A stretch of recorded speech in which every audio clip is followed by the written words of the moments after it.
los jóvenes hegelianos.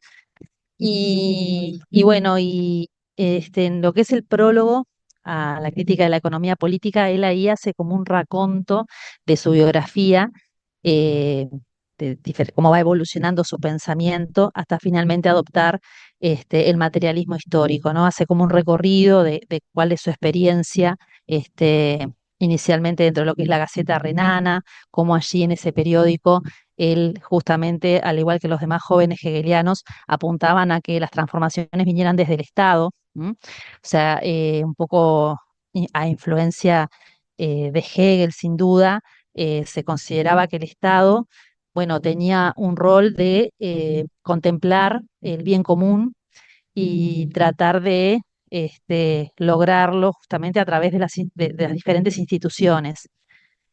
Bueno, él participa de ese pensamiento hasta que finalmente el Estado reprime, el Estado eh, reprime lo que son las movilizaciones sociales que estaban procurando cambios. Alemania se estaba desarrollando también industrialmente en ese momento, en ese contexto. Y bueno, y había esperanzas en que el Estado y también la burguesía pudiera tomar un papel más revolucionario en cuanto a los cambios a desarrollar. Bueno, la vida de Marx va a ser una vida en esos primeros años de bastante persecución, porque él va a ser expulsado de Alemania, luego también se va a Francia, allí es que conocen a Engels, y participa en Alemania, perdón, en Francia, de lo que son las movilizaciones, las revueltas de 1848, eh, donde justamente, bueno, se plantean ciertas transformaciones y se busca terminar con la restauración de la monarquía, se establece nuevamente una república, pero también va a ser expulsado de Francia y finalmente termina en Inglaterra, junto con Engels, que la familia de Engels tenía fábricas en Londres, ¿no? Y bueno, la vida de Marx es bastante difícil desde el punto de vista económico, él va a tener varios hijos, este, cuatro de ellos mueren muy pequeños, algo que pasaba en ese contexto del siglo XIX muy comúnmente. Eh, y bueno, Engels sin duda que tiene una fortuna particular por su familia, lo ayuda a solventarse económicamente.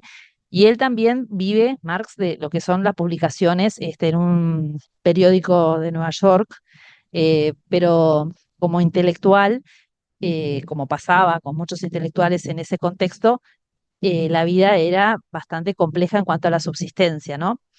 Em, y bueno, y en Londres es que finalmente terminan viviendo los dos, tanto Marx y Engels terminan sus días allí. Em, por ejemplo, el Manifiesto Comunista fue un encargo que le hacen la llamada Liga de los Justos, que luego se va a llamar la Liga de los Comunistas, que estuvo reunida justamente en 1848 en Londres, y bueno, y allí hace un pedido expreso de esa liga para definir justamente cuáles son las ideas de los comunistas. Y es un texto sobre todo de divulgación. Los otros dos textos son textos más teóricos, y bueno, y entonces también un poco la dificultad para la lectura es un poco mayor, ¿no?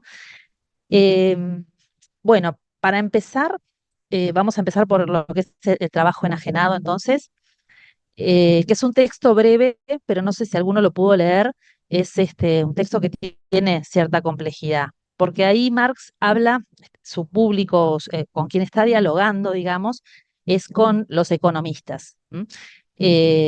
A diferencia del manifiesto, que bueno, es un texto que busca ser leído por un público muy amplio y sobre todo un público de trabajadores. Entonces, yendo a lo que es el trabajo enajenado, ¿qué significa el término enajenado?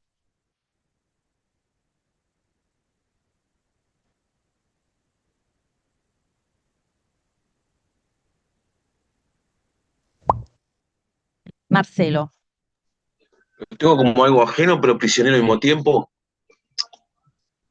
Digo, resumidamente, ¿no? Es como que enajenado, Mm, como que sos esclavo o va por el lado de que Marx siempre plantea como la parte deshumana, ¿no? Que deshumaniza a la persona. En algunos Mm, textos que he leído, no básicamente en esta profesora, pero siempre creo que va por ese lado, ¿no? ujú. Sí, está muy bien. Silvia, Una persona enajenada no es una persona que no tiene uso de razón también. ujú. Sí, se puede asociar a eso, em, estar fuera de sí, ¿no? No ser totalmente consciente, ¿m? Es correcto. Adriana, Hola, buenas tardes. hola. Para mí enajenar es más como entregar, vender, ceder. eh, Mm, por ahí me parece que viene más el tema de eso. ujú, Como que uno entrega el trabajo, pero en realidad siempre como que gana otro. mm. Bien. Bueno, todo lo que dijeron está cerca, digamos, está bastante aproximado a lo que es el planteo de Marx en este texto. Valerie, No, sí, iba a decir, buenas tardes, perdón. Iba a decir más o menos lo mismo. Creo que por lo que va Marx es por el lado de que los trabajadores están separados del producto, de su trabajo en realidad. Son ujú. solo una persona en realidad lo que hace y está separado de en sí del producto. No sé si me expliqué, pero Sí, está bien. Esa es una de las dimensiones que él maneja, porque justamente en el texto va planteando diferentes dimensiones de lo que él entiende por la enajenación del trabajo, ¿no? Nosotros veníamos de analizar el trabajo, por ejemplo, en otros autores, y bueno, en este curso que justamente comienza con los inicios de la modernidad, justamente hay un cambio en la concepción de lo que tiene que ver con el trabajo, ¿no? Hay como una de las características de la modernidad. Hay una valoración del trabajo. eh, Porque bueno, la burguesía es el sector que está creciendo económicamente y que también valoriza el trabajo como una posibilidad de ascenso social, ¿no? Em, Justamente uno de los textos que nosotros estudiamos se había dedicado bastante al trabajo y a valorizar el trabajo, ¿no? A marcar el valor que tenía el trabajo. ¿Qué les parece? ¿Qué autor les parece a ustedes que hizo en parte en sus textos una valoración del trabajo y de cómo los objetos, la tierra, por ejemplo, se valorizaba a partir del trabajo, ¿m? Que el trabajo creaba valor? ¿Cuál de los autores que vimos les parece que iría en ese camino?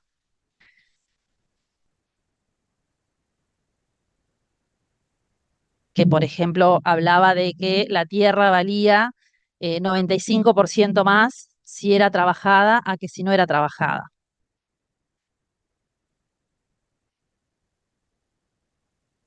Y que por eso mismo, bueno, está valorizando, ¿no? Matías. Corrígeme si me equivoco, pero no era Hegel, que si mal no recuerdo es de quien se inspiró Marx para su teoría de la plusvalía, diciendo que lo que le da el valor a un producto, supongamos, no sé, un teléfono, es el tiempo que lleva a hacer ese teléfono y no lo invertido para ese teléfono. O sea, sí, el tiempo invertido para ese teléfono, pero no los costes. Bueno, a Hegel nosotros no lo vimos, pero de Hegel, que sin duda que cuando Marx estudia en la universidad, todo lo que es el planteo de Hegel ha influido mucho. Hegel influye sobre todo en un concepto que Marx va a incorporar desde la época de estudiantes y va a mantener a lo largo de todos sus textos, que es el concepto de la dialéctica, ¿sí? Cuanto a cuál es el motor del cambio o de qué manera se desarrollan los cambios. Esa idea la había desarrollado Hegel, el hecho de que, bueno, justamente tanto lo material como las ideas evolucionan justamente en base a contradicciones, ¿no? En base a el desarrollo de contradicciones que hace que surja una nueva realidad que la supere a esa realidad existente. Y bueno, esa idea Marx la va a tomar y la vamos a ver que está presente claramente en el manifiesto comunista. Pero nosotros no vimos a Hegel, yo no nos estaba preguntando por Hegel en este caso, sino que les estaba preguntando por un autor que, bueno, como decía, plantea la importancia del trabajo, el valor que tiene el trabajo y cómo el trabajo valoriza todo aquello con lo cual nosotros eh, mezclamos nuestro trabajo. A ver, Natalie. Perdón. Ahora estaba pensando, me parece que puede ser Rousseau el que, Bueno, perdón, Rousseau, a ver, ¿en qué sentido? eh, perdón, No, tranqui. en el trabajo de la tierra, pero ahora no me acuerdo si fue él el que, lo estoy, la verdad es que no lo estoy, para mi amor que estoy hablando, no lo estoy haciendo, que lo estoy haciendo un poco de memoria, capaz que estoy perdida en la memoria, que era el que había al que había hablado de la ley de las tierras y todo eso, capaz que no fue él, capaz que fue otro. No. Está. A ver, Paula, no fue, no, Rousseau no lo vimos en ese aspecto. Si bien Rousseau hablaba bueno, de cómo eh, en algún momento refiere al trabajo de la tierra, en realidad habla de la apropiación de la tierra como algo injusto, ¿no? O sea, como que aquel que se apropia de la tierra, y aquellos que, bueno, consideraron que tenían derecho a apropiarse, esos que lo hicieron, aceptaron esa apropiación, bueno, en ese caso, aceptaron sus cadenas. En definitiva, a partir de allí comienza, ¿verdad?, esa situación de la propiedad que para él era injusta, ¿no? Que venía acompañado también con el surgimiento de la sociedad eh, política, que luego va a querer cambiar, ¿no? Cuando él plantea la propuesta de la República, busca superar lo que es esa situación de injusticia que se generó cuando se urgió la propiedad y conjuntamente con ello la sociedad política. Paula, a ver, ¿qué ibas a decir? Sí, para mí era cuando hablamos de John Locke, que él argumentaba Locke. que la tierra en su estado natural tenía un valor limitado, pero sin embargo cuando las personas trabajaban la tierra y la cultivaban, ahí era cuando le añadían valor. Y ahí es Ahí cuando está. John Locke justificaba lo que era la propiedad privada, al mezclar el Exactamente, trabajo con ¿verdad? la tierra, y los derechos que el individuo adquiría sobre ella. Ahí está, ¿verdad? O sea que el trabajo generaba propiedad, ¿sí? Generaba valor. La forma de apropiarse que planteaba Locke justamente era de los bienes, ¿no? Era inicialmente a través del trabajo. Y bueno, y justamente el trabajo daba valor a las cosas. ¿M?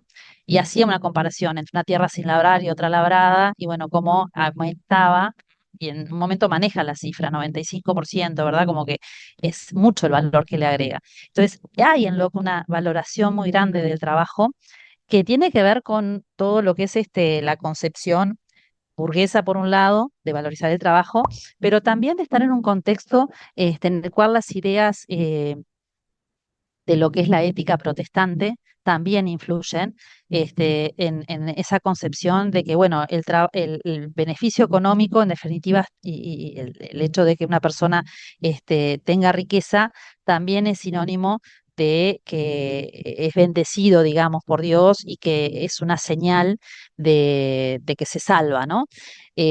En cierta forma, también todo lo que era la mentalidad puritana iba en ese camino, ¿no? En valorizar el trabajo, despreciar justamente eh, lo que es la haraganería y en eso también Hobbes, en su planteo, cuando él habla de, bueno, cómo se debe colaborar, cómo la sociedad y el Estado, en definitiva, debe colaborar con aquellos que no pueden sustentarse porque están incapacitados físicamente, pero no así con quienes son haraganes o no trabajan, ¿no? Eso también lo planteaba Hobbes. O sea que ya en Hobbes estaba presente este tema de valorar el trabajo, pero sin duda que es Locke el que lo desarrolla más claramente en lo que es el capítulo 5 de la propiedad, ¿no?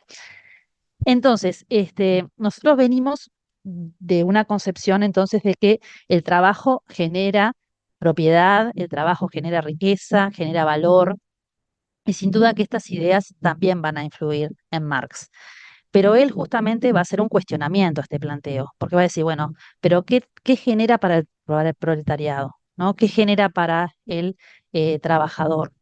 Eh, y bueno, si bien esa idea aparece también en el manifiesto, que en realidad el trabajo solo produce propiedad para el dueño de los medios de producción para el dueño de la tierra o para el dueño de la industria.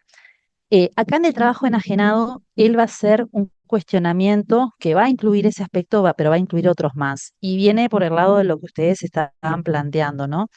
Em, Porque para Marx, el trabajo es algo que identifica al hombre, que identifica a la especie humana. ¿M? O sea, es algo que forma parte de lo que llama su ser genérico. ¿M? Es algo que el hombre lo diferencia de otras especies, ¿no? El trabajo lo diferencia de otras especies. Y bueno, pero sin embargo, en la sociedad capitalista, el trabajo no lo hace libre, sino que lo hace enajenarse de sí mismo, enajenarse de los otros hombres, enajenarse de él como especie, ¿no? Y bueno, y ese es un concepto muy profundo, ¿m? Que él maneja, porque en definitiva, como ustedes decían, bueno, eso implica que no es libre, eso implica que no es consciente, que no razona, que no disfruta, por supuesto, de su trabajo, sino que su trabajo lo siente como algo forzado. Y por allí también ustedes agregaban el concepto de que el objeto que produce le es ajeno, ¿no? Ese objeto que surge de su trabajo, ese objeto que él produce, por ejemplo, ese buzo, ¿no? Eh, Esa pieza que surge, este, por ejemplo, esa máquina que surge de la industria, que él colabora en producir, le es ajena, no le pertenece. Es una objetivación de su trabajo, porque allí vemos el resultado de su trabajo en ese objeto que él produce, pero no le pertenece, le es ajeno. Entonces, bueno, él en este texto va a manejar todas esas concepciones, ¿no? Va a ir desarrollando todas esas concepciones, este, y, y bueno, me gustaría compartir algunos fragmentos, para bueno, ir analizándolo juntos, em, y ir abordando esas diferentes dimensiones que él plantea en el trabajo. Esperen un segundito que... ahí. Entonces, este texto es el primero de los tres que vamos a trabajar hoy y no fue editado en ese momento, es una edición posterior, es uno de los textos inéditos, digamos, que va a ser editado posteriormente. Y le llama así, es un texto muy breve. Y bueno, y él va a hacer afirmaciones. Esperen un poquito que me... Empezamos con el tema de... A ver, ahí va. Quiero mover para que no moleste para poder leer.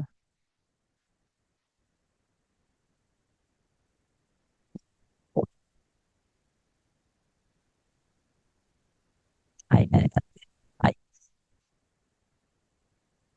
ahí vamos a ver. El trabajador va a decir, por ejemplo, se convierte en una mercancía aún más barata cuanto más bienes crea. La devaluación del mundo humano aumenta en relación con el incremento del valor del mundo de las cosas, ¿no? Entonces acá hay como una afirmación, por un lado, de que el trabajador se convierte en mercancía, ¿no? O sea, hay, ¿cómo no? Hay una deshumanización del hombre. O sea, deja de ser humano para transformarse en una mercancía que se ofrece en ese mercado de trabajo. Y bueno, y resulta que él nota una relación inversamente proporcional, ¿no? Cuanto más productos crea, bueno, resulta que su trabajo vale menos. Y eso tiene que ver con algo que en tiempos de Marx ocurría, ¿no? Que tiene que ver con, bueno, la gran competencia de mano de obra que existía y el abaratamiento de los salarios, de cómo los diferentes industriales trataban de sacar el mayor rédito en su negocio, bajando los costos, pero ¿qué costo era el que generalmente buscaban bajar? Bueno, el costo del trabajo, ¿m? El costo en la mano de obra, porque bueno, tenían ciertos gastos fijos que les resultaba más difícil de bajar, y bueno, el que ellos tenían cierta incidencia para hacerlo era justamente el costo de la mano de obra, ¿no? Claramente ahí vemos bueno, lo que es justamente un mundo en el cual no existían las leyes laborales, no existían, por supuesto, que los consejos de salario, ¿no? O sea, todo un montón de cuestiones que hoy en nuestro mundo, en nuestro contexto actual, y a veces algunas de esas cosas eh, no hace tanto tiempo, si bien se crearon, por ejemplo, los consejos de salarios a mediados de la década del 40, bueno, luego durante mucho tiempo no se aplicaron, ¿verdad? Durante la dictadura y durante los primeros gobiernos del regreso a la democracia tampoco. Entonces, el tema bueno, de poder abaratar en el costo justamente de la mano de obra, era uno de los recursos que usaban en la época, ¿no? Y no, bueno, tenían en cierta manera la libertad para hacerlo porque no había un Estado que estuviera controlando nada de eso, y bueno, y eso es una de las razones que lleva a la organización de los trabajadores, sin duda, a que los trabajadores se organicen para, bueno, justamente tratar de mejorar entre las diferentes condiciones de trabajo que tenían, también lo que era la cuestión del salario, ¿no? Pero bueno, se habla del salario este, de bronce, por ejemplo, porque bueno, se lo trataba se podía de alguna manera, tenía cierto grado de maniobra, ¿no? De maniobrar con ese metal y bajarlo a lo máximo posible.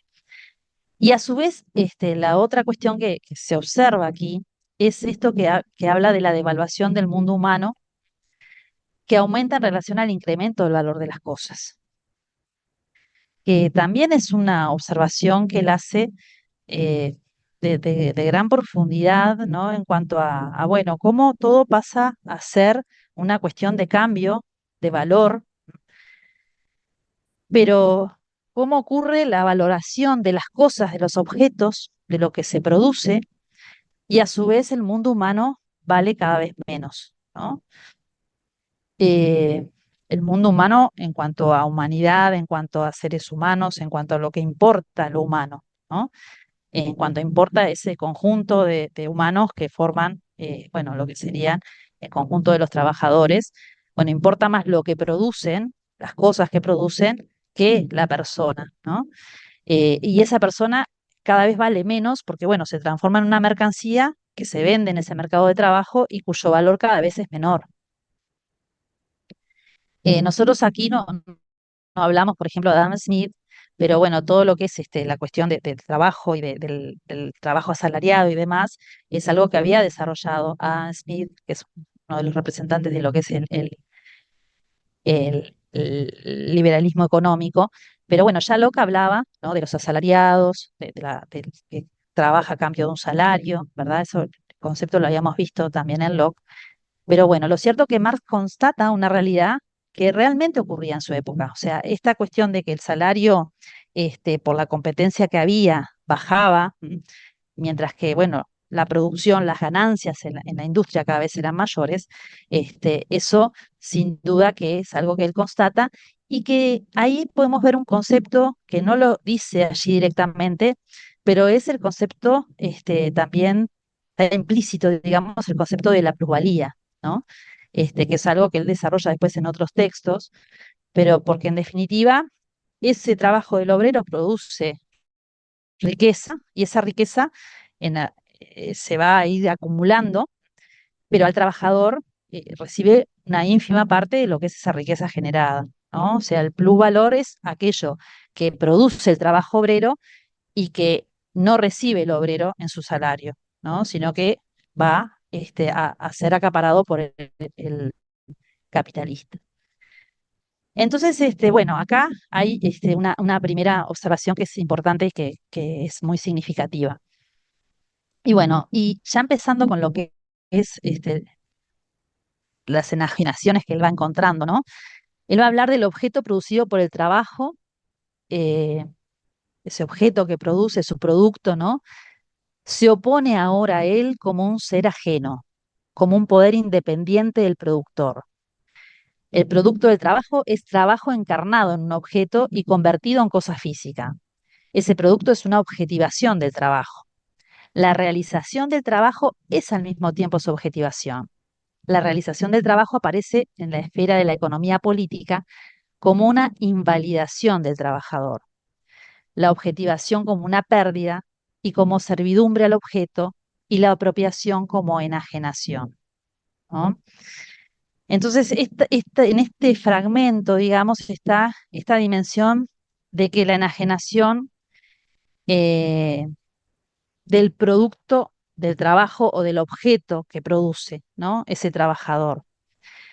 Eh, no sé si alguien quiere comentar este fragmento, las ideas que están presentes o algo que no se comprenda.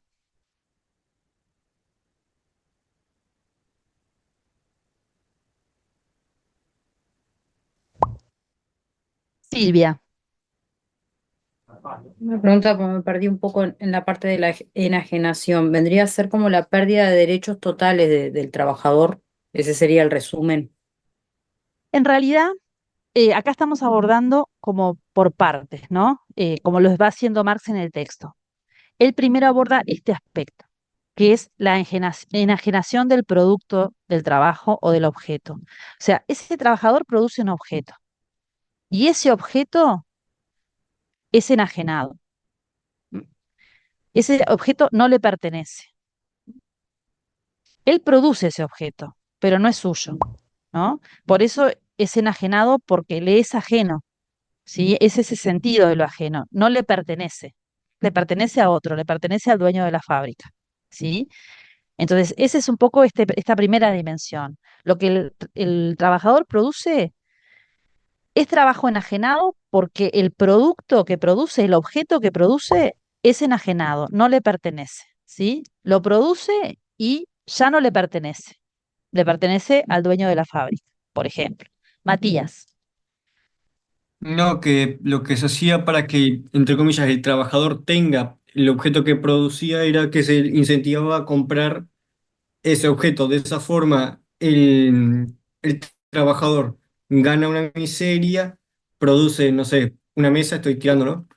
Produce una mesa, pero y después ahorra para la mesa y de esa forma ya es suya. Pero en todo ese proceso solo hubo una persona que ganó plata. A ver, y creo que no tengo que ni decir quién es, ¿no? Bueno, el ejemplo que Matías usó, vamos a retomarlo porque está bien. La objetivación del trabajo es la mesa. Esa mesa que produjo se objetiva, el trabajo suyo se objetiva en la mesa, ¿no? Ahí podemos ver materializado el trabajo del obrero. Pero para poder apropiarse de la mesa, la tiene que comprar. Aunque él la haya producido, no le pertenece, entonces la tiene que comprar. Eh, Esto de la objetivación como una pérdida es porque, bueno, eso que él produjo, que produjo con su trabajo, es una pérdida porque no le pertenece, ¿no? Es algo que le pertenece a otro. Y bueno, y si la quiere comprar, si la quiere tener, bueno, la va a tener que comprar. Y un poco lo que dice Matías es que le va a resultar muy difícil comprar ese objeto. O sea, ese objeto que él produce puede ser que lo logre obtener, pero a fuerza de, bueno, ahorrar, y muchas veces no lo va a lograr obtener. Eh, hay como una servidumbre al objeto, porque bueno, él produce ese objeto y en poco vive para producir ese objeto, eh, pero bueno, es un objeto que no le va a pertenecer, ¿no? Y bueno, la apropiación, el que se lo apropia es otra persona, no él. Entonces, la apropiación es de otro. Él la vive como algo, o sea, no es suya, por lo tanto, le es ajena, ¿no? O sea, la enajenación está allí. Ese objeto, una vez que lo terminó de producir, no le pertenece. Entonces, eso es un poco lo que él plantea acá como la enajenación del producto, ¿no? Eh, y bueno, y por eso habla de que el objeto él se enfrenta a ese objeto porque, bueno, es alguien que produjo ese objeto, puso su energía en ese objeto, pero no es suyo. Está primero, me parece que Marcelo y después Gerardo. No, profesor, hablando un poco a ver si sigo el razonamiento, porque yo leí un poco, pero no me quiero entreverar. En realidad, Hegel que es un poco donde se basa o dialoga con Hegel, más muchos dicen, en la dialéctica de Hegel. Marx establece, por ejemplo, el ejemplo de la mesa, también se dan muchos textos, que es el ahora de trabajo, el sacrificio del trabajador, hay como una sensibilidad a ese costo, ¿no? A ese trabajo. Ahí está la dialéctica de Marx, lo ve como eso, Marx, lo ve como el sufrimiento, el trabajo, el agotamiento, su producto que realmente después no disfruta, le es enajenado. Por eso lo sintetiza como, si voy bien por el tema de que es un poco como ve Marx las cosas, ¿no? Ujú. Es la relación de las cosas, la ve de esa manera. ¿Puede ser? Está bien, sí. Es como esa contradicción, ¿no? Que bueno, por un lado se relaciona con el objeto porque está produciéndolo, pero a su vez confronta con el objeto porque no lo logra disfrutar, ¿no? Y a su vez lo quiere obtener. Entonces hay como una relación de contradicción también con el objeto. Y él, viste que usa el tema de si se opone a él, o sea, el tema de la relación que plantea Marx con las cosas, con los otros hombres y demás, bueno, justamente hay una relación de permanente relacionamiento con los otros y con los objetos, y en ese contexto de la sociedad capitalista en que vive el trabajador, bueno, son muchas veces contradicciones, son relaciones de contradicción. ¿No? Bueno, que en el otro texto que vamos a ver lo va a dimensionar de otra manera, ¿no? Pero sin duda que él vive como confrontando con diferentes situaciones y con situaciones que lo llevan a sentirse que, bueno, que él no vale, ¿no? Que su trabajo no vale. Eh, Gerardo. Sí, con relación a esto de la enajenación, ¿no? Uno de los elementos me parece interesante es que al trabajador se le expropia el trabajo mismo cuando él participa en una cadena de producción que no sabe muy bien o no tiene por qué saber qué es lo que está haciendo, simplemente cumplir una orden y participar de esa cadena de la cadena de producción, poner una tuerca o ajustar un tornillo, poner una maderita. Y bueno, el resultado final no es problema de él, entonces él no tiene ningún tipo de vínculo así con lo que él produce, ¿no? Entonces, bueno, ahí tenemos una forma de enajenación. Por el lado de lo que decía de la plusvalía, me parece también, ¿no? El producto final viene embutido del valor que se le paga el salario más el lucro, ¿no? Más la ganancia que tiene sobre los costos ese producto. Y cada producto a la vez es una suma de otros productos que a la vez vienen cargados de un valor agregado, además del costo de materiales, y por supuesto, ¿no? El trabajo, que es otra, como una mercancía más, como una materia prima más. Entonces, eso aleja al que trabaja precisamente de ese objeto porque es una suma de valores que termina superando el valor de su trabajo, ¿no? O sea, el concepto natural de trabajo sería como que yo trabajo y cambio lo que vale mi trabajo por lo que vale el trabajo de otros. Con el capitalismo eso se termina. Yo no cambio mi trabajo por el trabajo de otro. Yo le vendo mi trabajo al dueño de la fábrica y él vende otro producto donde, bueno, dentro de ese producto está lo que me paga por trabajar. Entonces ahí le saca la característica, la parte natural, digamos, del trabajo. Yo no sé cuánto vale mi trabajo, yo no sé qué cambio, por qué. Entonces vivo en un mundo enajenado donde no sé lo que estoy haciendo y al mismo tiempo no sé cuánto vale lo que hago. No sé si va por ahí más o menos, o soy medio Sí, confuso. ahí vos planteaste varias de las dimensiones juntas, pero está bien, y por eso mismo como que Marx como que va abordando diferentes como aspectos de esa enajenación. Vos ahora planteaste varias de ellas, por ejemplo, la que tiene que ver con cómo ese trabajo, ese proceso de trabajo por las características por las cuales la hace, también es vivido como un trabajo ajeno, ¿no? porque no es un trabajo en el cual hace él lo que quiere, producto de su imaginación, producto de lo que él quiere hacer, sino que, bueno, simplemente es una parte del trabajo que otro dispuso, que otro imaginó, ¿no? Simplemente es un engranaje, es una parte de, este, ya tenemos un trabajo en serie, si bien no es todavía lo que podemos ver en la película de Chaplin, ¿no? Donde hay una mecanización mayor, pero bueno, sí, ya hay como una división del trabajo muy clara y muchas veces el trabajador ve una parte del proceso y eso hace que también el proceso de trabajo sea vivido como ajeno también, ¿no? Porque es un trabajo vivido como una obligación, no algo querido, ¿no? Pero acá en relación con el objeto, bueno, todo ese trabajo que él desarrolla es para hacer algo que no le va a pertenecer. ¿M? El centro es ese acá, ¿no? El objeto no va a ser para él, le es ajeno, ¿m? Es de otro, ¿no? Entonces, la enajenación del objeto que él produce, que muchas veces, como decía Gerardo, no ve en su conjunto haciéndolo, pero bueno, sabe cuál es el resultado. Él participa de repente de una parte del proceso, pero así todo, ese producto no le va a pertenecer y su salario no va a poder alcanzarlo muchas veces, no va a poder obtenerlo, y eso hace que más aún viva esto como algo enajenante, ¿no? Como algo que realmente, bueno, lo sienta ese objeto como algo que se le opone, ¿no? Que es contrario a él, que él lo ve como justamente ajeno. Valentín y después Juan.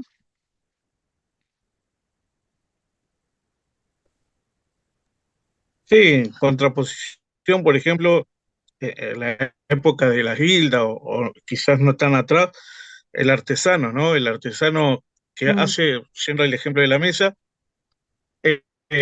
elige qué madera usar, elige qué tipo de procedimiento, elige cuánto tiempo le va a llevar, también lo que va a hacer, ¿no? Por ejemplo, en la carpintería, no solamente una mesa por ser mesa, sino también puede ser con detalles, ¿no? Y al final tiene ese producto final que es su obra maestra. Eso le pertenece a él.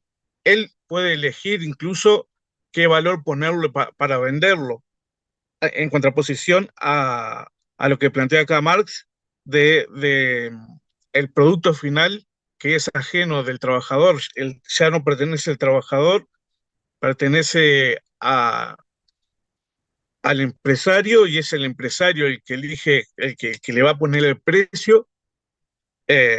Está totalmente desligado del trabajador. El trabajador solamente produce y se le aparta de su propio, de lo que hizo con sus propias manos, ¿no? Se le aparta, este, a diferencia del artesano que él es el dueño de lo que hizo, eh,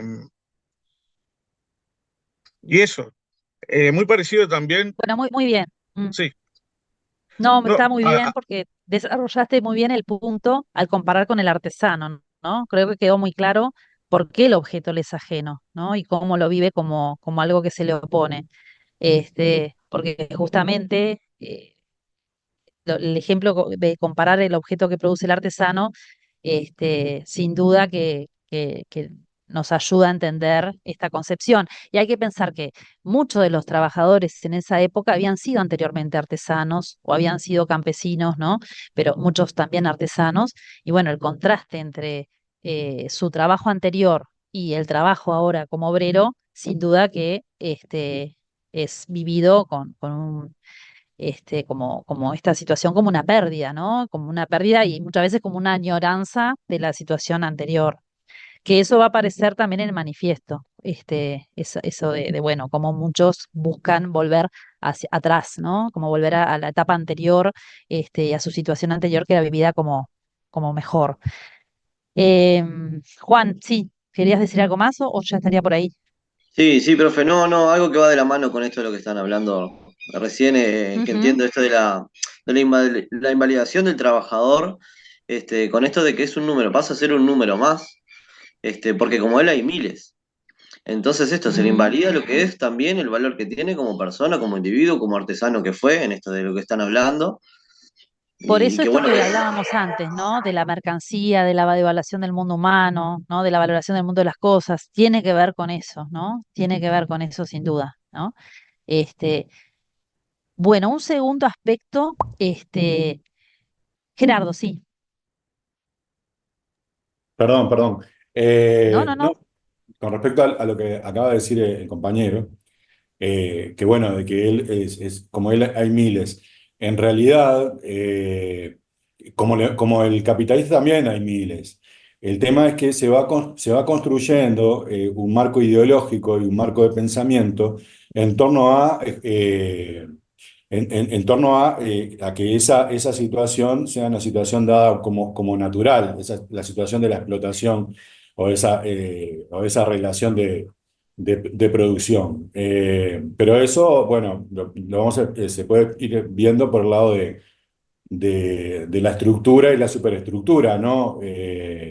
Porque bueno, siempre la idea de que son muchos y necesitan trabajar. Sí, pero los capitalistas también son muchos. Y antes de que el capitalismo también existía la producción y el trabajo y el compromiso y el amor por el trabajo y la producción y bueno, y ganar, etcétera. No existía de pronto una acumulación como se da con el surgimiento del desarrollo del capitalismo y de la industrialización, pero que esas relaciones de enajenación tienen que ver con una forma de que, bueno, de que se legitima a través de un discurso y a través de formas de pensamiento, bueno, yo creo que más por ese lado, ¿no? Perdón. Sí, bueno, en el manifiesto es que va a desarrollar un poco esto de la oposición entre obreros o proletarios y burgueses, ¿no? Pero él lo que va a decir, van a decir allí, Marx y Engels van a decir claramente que, bueno, los proletarios son la mayoría y cada vez son más. Entonces, si bien es cierto que hay muchos de un lado y de otro, bueno, la relación entre unos y otros, numéricamente es mucho mayor, es mayoritariamente la gente cada vez más va pasando a lo que es ser obrero que ser empresario, dueño de los medios de producción o burgués. U otros sectores, ¿no? Pero bueno, eso lo veremos ahora después en el manifiesto, pero sin duda que está presente esa idea también, eh, y bueno, ya la retomaremos. Eh, entonces, bueno, esto que se condice con esto que veníamos hablando, ¿no? Que cuanto más objetos produce el trabajador, tantos menos alcanza a poseer, porque bueno, por eso que decíamos de la relación inversa, ¿no? A lo que es cómo lo material cada vez se valoriza más y cada vez el trabajo obrero se valorizaba menos.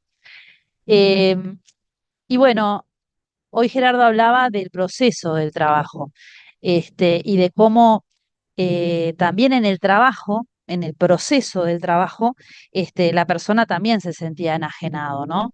Él sigue ahondando, y ahí tendríamos como un segundo aspecto de la enajenación en esto, ¿no? Dice, la enajenación no solo aparece en el resultado, o sea, en el objeto que veíamos recién, sino también en el proceso de producción, dentro de la actividad productiva misma. ¿Qué constituye la enajenación del trabajo? Primero, que el trabajo es externo al trabajador, que no es parte de su naturaleza y que en consecuencia no se realiza en su trabajo, sino que se niega. Es un trabajo forzado, no es la satisfacción de una necesidad, sino solo un medio para satisfacer otras necesidades. Su carácter ajeno se demuestra claramente en el hecho de que tan pronto como no hay una obligación física o de otra especie, es evitado como la plaga. Es la actividad de otro y una pérdida de su propia espontaneidad. Entonces, justamente esto de que es visto como una obligación, es un medio para poder vivir, ¿no? Para poder justamente, bueno, satisfacer sus necesidades, ¿no? Para poder comer, para poder vestirse, para poder tener un techo, ¿no? Es la única manera que logra subsistir, pero no es que lo haga como algo libre, como algo deseado. Se siente como forzado, se siente forzado en el trabajo, ¿no? El proceso del trabajo hace una parte del trabajo, hace lo que le indican, es visto como una obligación, ¿no? Y no como algo que surge como un producto de su imaginación o de algo que él quiere hacer. Lo necesita hacer, no tiene otra opción, está obligado a hacerlo, por eso lo de forzado también, porque no tiene otra opción. Este, y bueno, y por eso es esta segunda dimensión, que es la enajenación del proceso de producción del trabajo en cuanto a actividad productiva, ¿no? O sea, él allí, en el trabajo, no es libre, sino que hace el trabajo de forma forzada. No es libre porque, bueno, no disfruta de lo que hace. Y eso es vivido de manera forzada y por lo tanto, en el momento que está trabajando, está enajenado. ¿M? No realiza la actividad de forma libre, sino que se siente justamente obligado a hacerlo. Y bueno, y esa es otra de las dimensiones entonces que él plantea de la enajenación. Esta cuestión de hacer el trabajo por necesidad, ¿no? Como un medio para cubrir las necesidades. Eh, y bueno, y eso es contrario a lo que sería, este, lo que sería, digamos, la identidad del ser humano, de la humanidad en su conjunto, del ser humano en cuanto a ser genérico. Y esa sería la tercera dimensión de lo que es el trabajo enajenado. O sea, el segundo, entonces, es en el proceso productivo mismo, ¿no? Mientras que está trabajando, el hombre está deseando irse del trabajo. O sea, no lo vive como algo que eh, lo disfrute ni lo sienta libre, sino que por el contrario, se siente forzado, ¿no? Y bueno, ahí él va a decir que lo animal se vuelve humano y lo humano se vuelve animal. ¿Por qué razón? ¿Por qué razón les parece que dice esto? Lo animal se vuelve humano y lo humano se vuelve animal.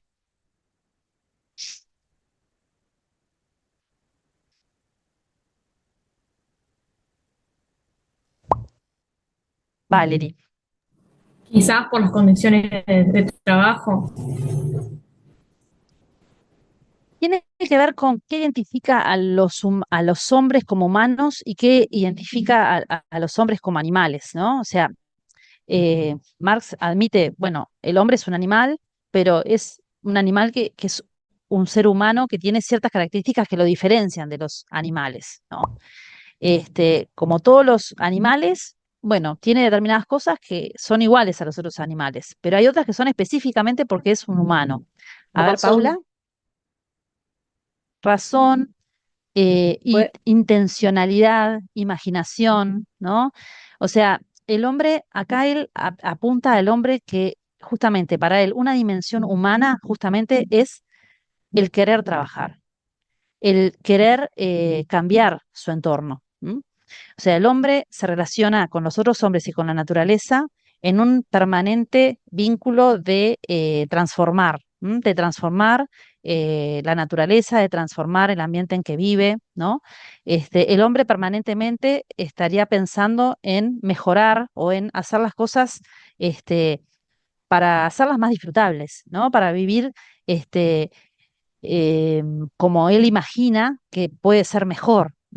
De ahí que a lo largo de la historia los hombres han ido transformando a la naturaleza y su entorno y bueno, la han cambiado, mientras que los animales siguen viviendo siempre de la misma manera, ¿no?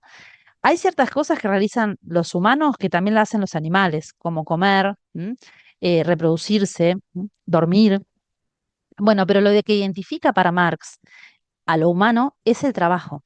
El trabajo en el sentido de querer modificar su entorno, querer crear cosas producto de su imaginación, de su creatividad, que lo llevan, por ejemplo, bueno, a mejorar su vivienda, a mejorar las prendas con las que se viste, a, digamos, modificar su dieta, ir ampliándola, ir modificando la manera de alimentarse. Y todo eso implica trabajo, todo eso fue trabajo, pero trabajo que hizo libremente, ¿no? Que deseó, que imaginó, y que en ciertos momentos fue vivido de manera libre y justamente era la identidad del ser humano.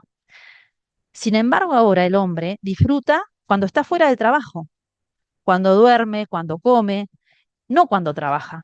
Por eso mismo que decíamos, porque el trabajo es vivido como forzado, no es libre, no lo humaniza, ¿m? No lo hace más libre, sino que se siente prisionero, se siente esclavo, se siente enajenado. ¿M? Y entonces eso lleva a esa otra tercera dimensión, que es justamente el enajenarse de su ser genérico, ¿no? El concepto de ser genérico, él lo toma de otro filósofo de la época que era Feuerbach, que habla del ser genérico del hombre en el sentido de una distinción entre la conciencia, no solo de sí mismo como individuo, sino de la especie humana o esencia humana. O sea, el ser humano tiene una conciencia de ser parte de la especie humana, de ser individuo sí, pero de ser parte de la especie humana que tiene una esencia, ¿no? Y la esencia sería parte esta que estamos hablando del trabajo, ¿no? Y de querer modificar su entorno justamente a través del trabajo. Entonces, por eso él va a decir acá en esta parte del texto que el trabajo enajenado convierte la vida de la especie en un medio para la vida individual. En primer lugar, enajena la vida de la especie y la vida individual, y en segundo lugar, convierte a esta última en el fin de la primera. La actividad vital consciente distingue al hombre de la actividad vital de los animales. Solo por esta razón es un ser genérico. Solo por esta razón es una actividad libre. El trabajo enajenado invierte la relación en tanto que el hombre, como ser con conciencia de sí, hace de su actividad vital, de su ser, solo un medio para su existencia. ¿Mm? Entonces, acá en esta parte nos está diciendo que el hombre, a través de su trabajo, con su trabajo, en la sociedad contemporánea, Marx, en esa sociedad en la cual viven, en lugar de ser consciente de ese ser genérico, bueno, lo aleja de su ser genérico. Porque en lugar de vivir el trabajo como una actividad libre, como una actividad que lo acerca a la esencia suya como ser humano, lo aleja. Eh, Hay como una inversión, ¿no? De lo que es el sentido del trabajo, el sentido de la vida. Por eso, eso que ustedes decían al comienzo, ¿no? Como bueno, que se aleja de su humanidad, de sentirse humano, ¿no? El ser humano para Marx es justamente el trabajar, ¿m? Y disfrutar de su trabajo, porque, digamos, el trabajo es visto como algo que enriquece al ser humano, que, bueno, el hecho de imaginar, por ejemplo, bueno, cómo modificar eh, algunos aspectos de nuestra vida y hacer justamente nuestra vida más agradable, que implica, por ejemplo, un trabajo con la imaginación, con nuestras manos, con, bueno, unirnos a otros para, por ejemplo, construir una casa, ¿no? Con materiales que sean más perecederos, bueno, hacer diferentes arreglos, por ejemplo, en nuestro jardín. Bueno, todo eso implica trabajo, trabajo que este, distingue justamente de los animales porque es un trabajo libre, porque es un trabajo que es cambiante, que se va modificando y que va modificando nuestro entorno. Y bueno, justamente eso que es lo que hace a los seres humanos humanos, ser genérico en ese sentido de la especie humana, resulta que es vivido como algo que nos encadena, que es vivido como algo que no nos hace libres, sino todo lo contrario, ¿no? Que lo sufrimos, que lo sufren, para hablarlo en aquel contexto. Entonces, a su vez, bueno, eso hace que también lo vaya a enfrentar a los otros hombres, ¿no? Y esa es la cuarta dimensión, la enajenación de los demás hombres. Porque justamente si se enajena de sí mismo y de la especie, no va a tener una relación, digamos, armónica con los otros hombres, sino que va a confrontar.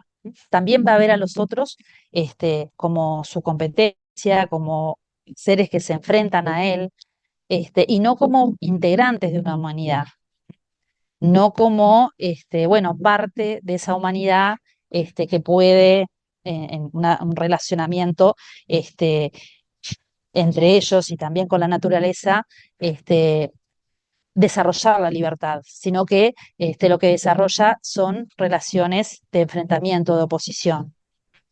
Entonces, por eso, como consecuencia de la enajenación de la especie, también está esto de la enajenación de los demás hombres, ¿no? Y bueno, este es básicamente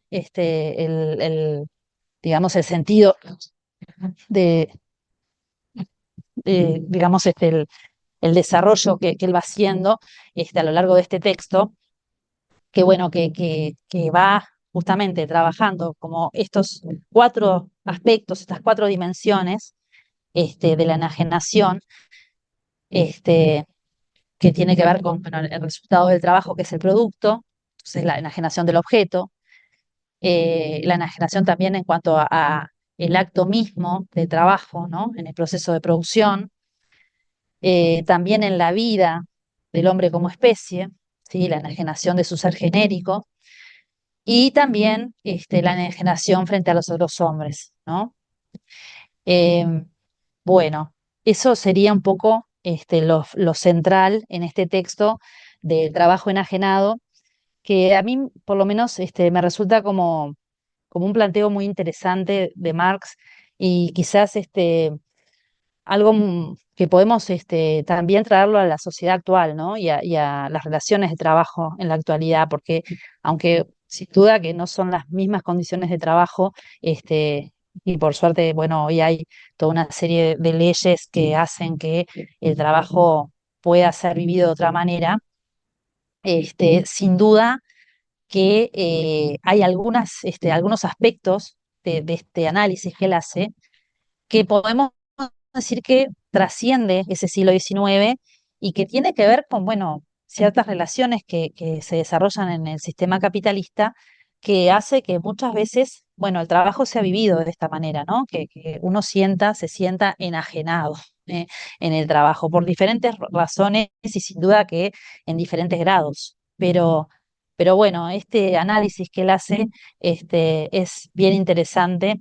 Este, y bueno, por eso en general le damos bastante importancia en el curso, porque es una parte clave de lo que es la concepción, sobre todo del hombre que tiene Marx, ¿no? De cómo él, así como vemos que Locke desarrolla el concepto del hombre propietario, o Rousseau el concepto de hombre ciudadano, ¿m?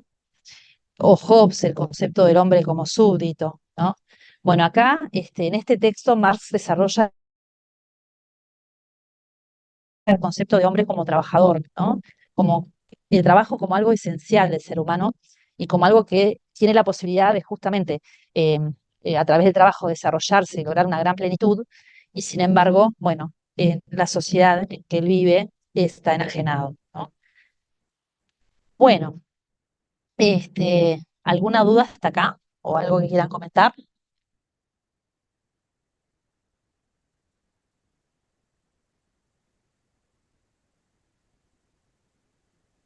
No. Bien, entonces, bueno, entonces vamos a lo que es el segundo texto que vamos a trabajar, que es el Manifiesto Comunista, ¿no? Que ya habíamos adelantado, que es escrito en conjunto, ¿verdad? Por Marx y Engels, a pedido de la Liga de los Justos, luego llamada la Liga de los Comunistas, en un momento en el que ambos estaban muy consustanciados con lo que eran las luchas revolucionarias. En ese momento vivían en París, pero bueno, se trasladan a Londres para este congreso y para elaborar este texto.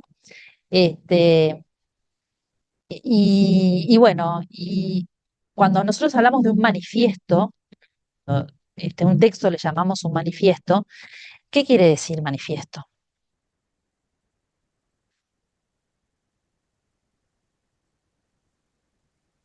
Es algo que se maneja también en el campo del arte, ¿no? Por ejemplo, a principios del siglo XX, las vanguardias también escribieron manifiestos. ¿Matías? No es manifestar, o sea, dar a conocer lo, lo que ellos piensan que debería ser o cómo ellos piensan que se debería manejar cierto asunto. Supongamos, yo hago mi manifiesto sobre esta clase, yo digo pienso que se debería manejar esta clase. Ujú. Bien, o sea que es una puesta en claro, una aclaración, explicación de cuáles serían las ideas de los comunistas. Natalie.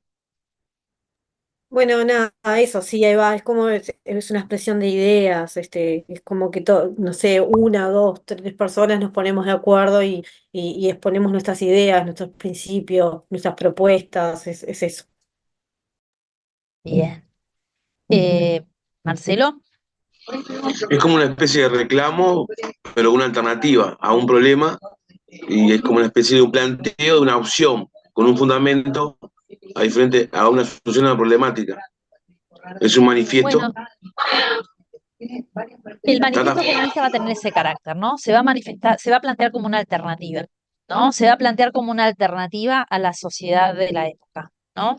Por un lado, es un planteo de ideas, una aclaración de cuáles son las ideas de los comunistas, y por otro lado, un planteo, una alternativa de cambio, ¿no? Una alternativa de cambio a la sociedad presente. Y bueno, en lo que es la introducción, ellos comienzan el manifiesto por una introducción, hablando de que el comunismo hasta ese momento es un fantasma, ¿no? Un fantasma que recorre Europa. Y esa idea de fantasma, justamente, cuando uno habla de un fantasma, hablamos de algo que no sabemos bien qué es, que genera temor, ¿no? Y bueno, eso era un poco el manejo de la época con respecto al comunismo. Y si uno piensa, bueno, lo que fue la Guerra Fría, lo que fue los tiempos de la dictadura, que estaba en ese contexto de Guerra Fría, pero hoy en día también, cómo el comunismo, o decir comunista, sigue a veces siendo usado, como él dice acá, como un epíteto sahiriente, ¿no? Como algo que es agresivo, como algo que es muy negativo. O sea, había una visión, por un lado, un desconocimiento de lo que era realmente, porque bueno, era algo que se imaginaban de determinada manera, pero no se sabía muy bien qué era, por eso usa la idea de fantasma acá en esta parte, y también como algo muy negativo, ¿no?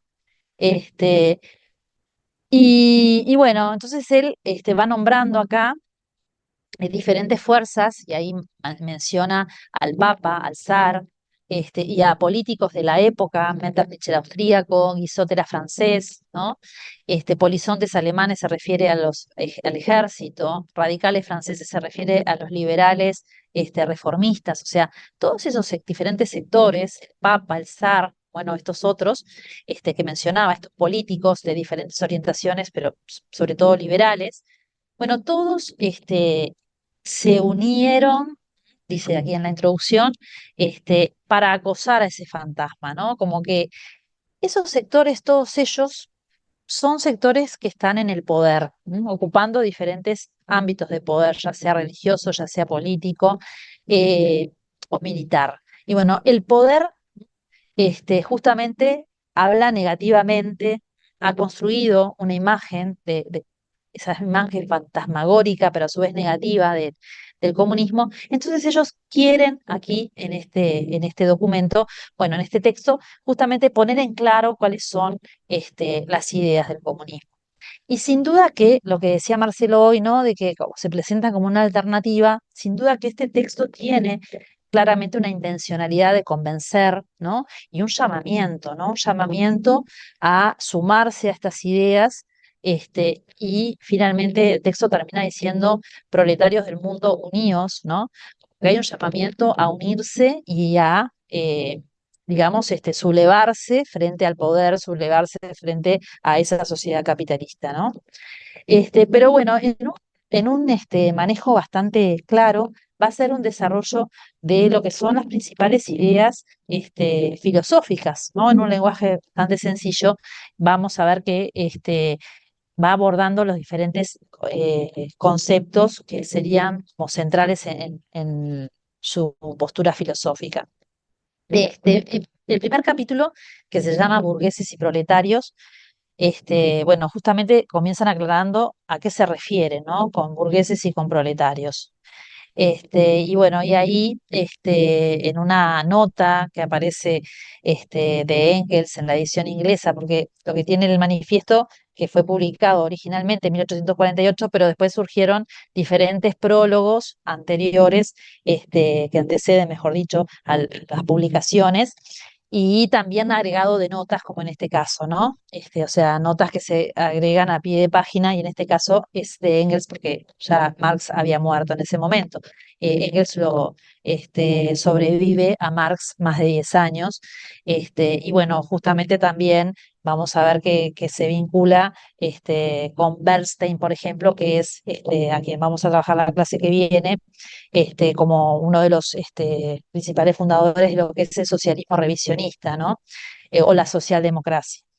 Pero bueno, ellos el texto lo dejaron original, si bien se publicó muchísimas veces y hubo diferentes prólogos que se fueron añadiendo a la edición, lo publicaron en diferentes idiomas, y cuidaron de no modificar el texto en sí, porque ellos lo consideraron, y eso lo aclaran en uno de los prólogos, como un documento histórico que no debían modificarlo, ¿no? Que más allá de que partes ellos consideraban que debían ser reescritas o reformuladas, o incluso, según el país, aplicarse de manera diferente.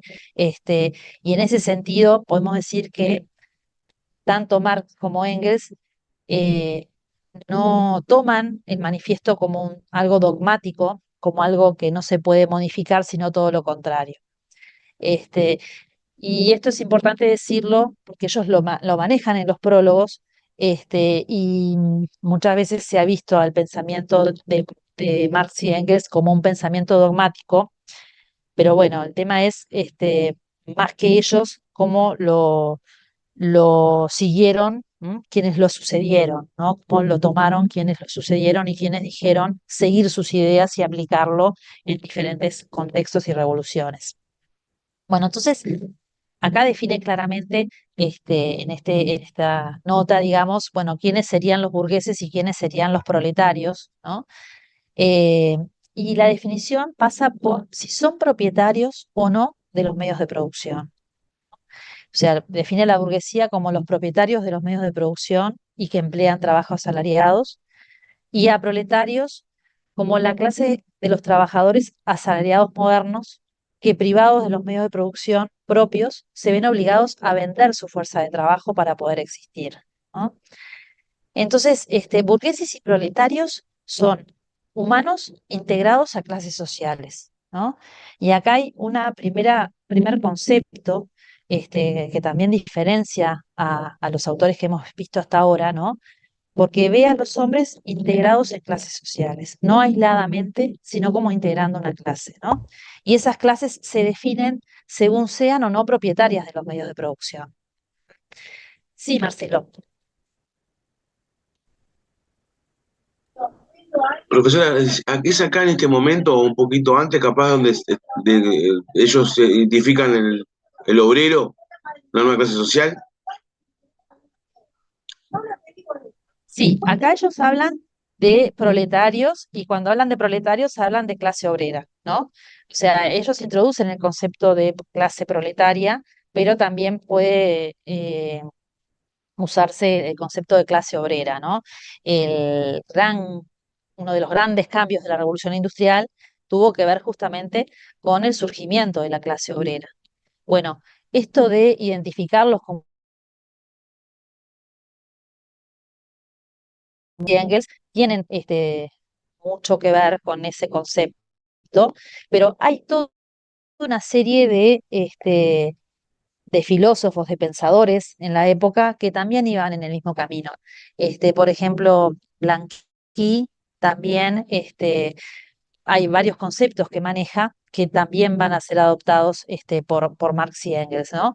Pero bueno, sí, es importante los conceptos y cómo los usan, porque después nos encontramos a veces en algunos escritos con que hablan de clase baja, alta, pobres, y esos no son conceptos que usa Marx y Engels, ¿no? Ellos hablan de clase, sí, pero de clase obrera, de clase proletaria, de burgueses, clase burguesa, e importan los términos, ¿no? Porque, bueno, hoy de repente usamos otros términos, pero en la época estos términos son usados justamente y son definidos según se sea o no propietario del medio de producción. Esa es la clave, el tema de la propiedad.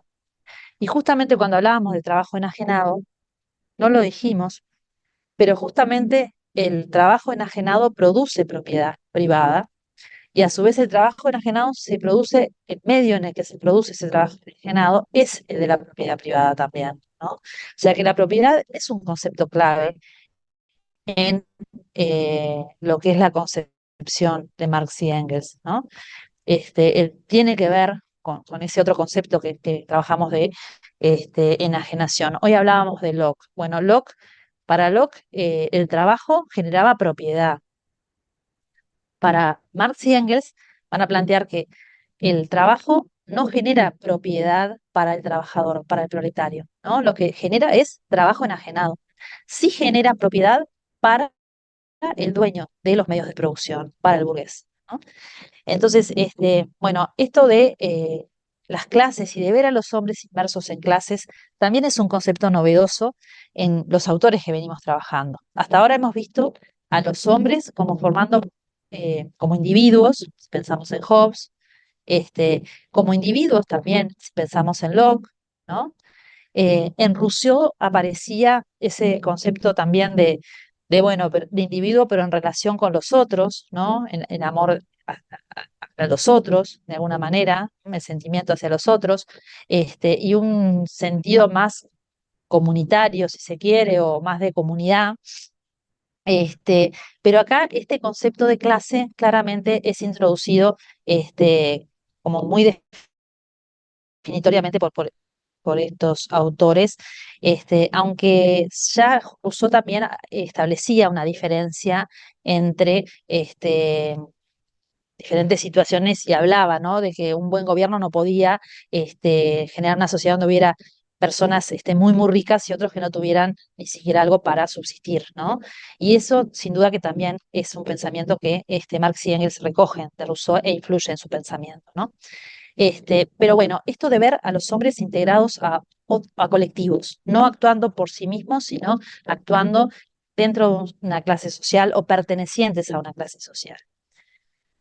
Y bueno, y hacen una afirmación en ese primer capítulo que es también importante, es una tesis, en definitiva, una de las tesis que plantean en este primer capítulo, que dice: la historia de toda sociedad hasta nuestros días no ha sido sino la historia de la lucha de clases. Luego menciona diferentes clases, habla de nobles libres y esclavos, patricios y plebeyos, nobles y siervos, maestros y oficiales, en una palabra, opresores y oprimidos. En lucha constante, mantuvieron una guerra ininterrumpida, ya abierta, ya disimulada, una guerra que termina siempre bien por una transformación revolucionaria de la sociedad, bien por la destrucción de las dos clases antagónicas. Entonces vamos a detenernos un poco en esta tesis y tratar de entender qué ideas aparecen acá, este, que bueno, que son importantes dentro de lo que es la propuesta de estos autores. ¿Qué ideas se encuentran ustedes?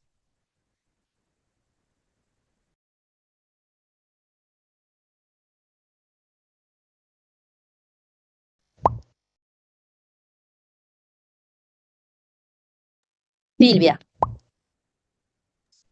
El concepto de lucha de clases, en la que el ahí hace concepto de lucha de referencia clases. a hombres libres, esclavos, patricios y plebeyos, nobles y siervos, o sea, habla de las clases, Ujú. define las clases como los opresores y los oprimidos. Creo que eso es importante. Y bueno, y el concepto de la lucha constante para que exista. Ujú. Muy bien, Silvia, ahí manejaste tres ideas que son muy importantes en lo que venimos analizando. Muy bien. Daniela, Buenas tardes. Sí, eso hola. que habla de las luchas de clase y es lo que después va a desarrollarlo con lo de la dialéctica, porque habla de a lo largo de la historia como que ahí van surgiendo cosas nuevas va cambiando entre uno y otro por la lucha de clases. Ahí está. Bueno, ahí muy bien, Daniela, porque vos introdujiste este concepto de la dialéctica, ¿no? Esto de ver la sociedad eh, integrada por clases que se enfrentan, que luchan, ¿no? Que son opuestas. Justamente es el concepto de la dialéctica, ¿no? No aparece, aparece, digamos, en el sentido este de la oposición, de la confrontación, ¿no? Y a su vez, la historia es producto de esa confrontación.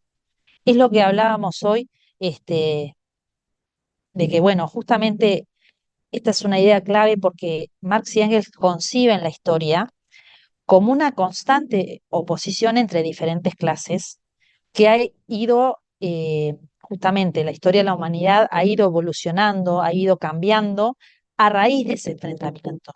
El enfrentamiento entre las diferentes clases produce algo nuevo, produce una nueva sociedad, con otras clases sociales que a su vez se enfrentan y que dan lugar a otra sociedad. Y así sucesivamente, ¿verdad?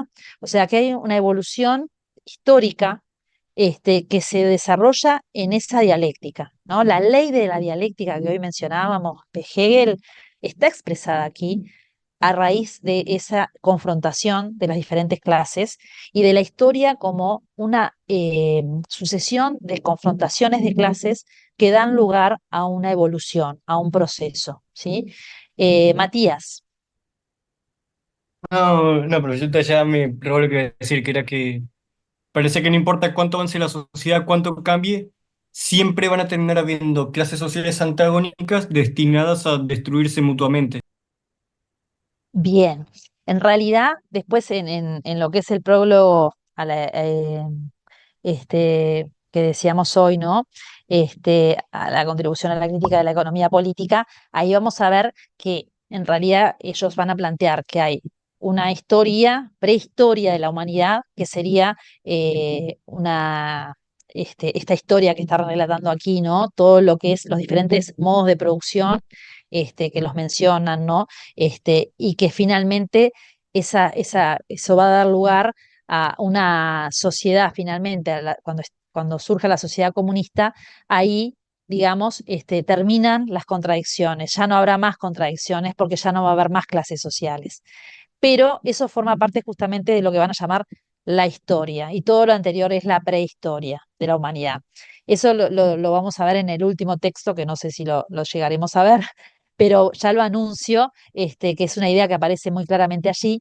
Acá, que es un texto anterior, plantea que toda la historia de la humanidad ha sido la historia de la lucha de clases hasta el momento, ¿no? Hasta el momento ha sido eso.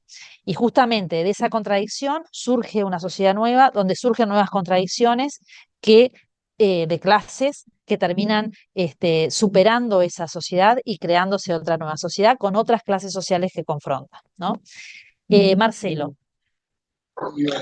Yo acá veo, en este texto también se ve la conciencia de clase, pero termina dando la impronta de la revolución y como que es una arena de lucha constante, ¿no? Es un poco la dialéctica que hablábamos de Marx, que lo ve como una relación de lucha constantemente, infinitamente, ¿no?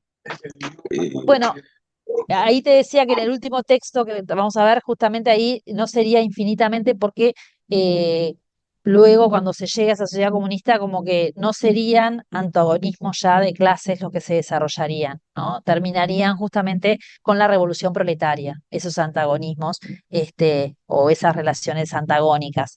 Pero sí, hasta el momento y en el presente, la historia ha sido eso, ¿no? Una relación de antagonismo entre clases. Y vos introdujiste esto de la transformación revolucionaria. O sea, el cambio de la sociedad ocurre por una transformación revolucionaria, ¿no? Y a eso implica lucha, eso implica enfrentamiento, eso implica guerra, ¿no? Daniela, ¿querés decir algo más? No, eso más o menos, o sea, de que eso es lo que ellos proponen en realidad, que el comunismo es el ideal para llegar a que no haya más lucha de clase.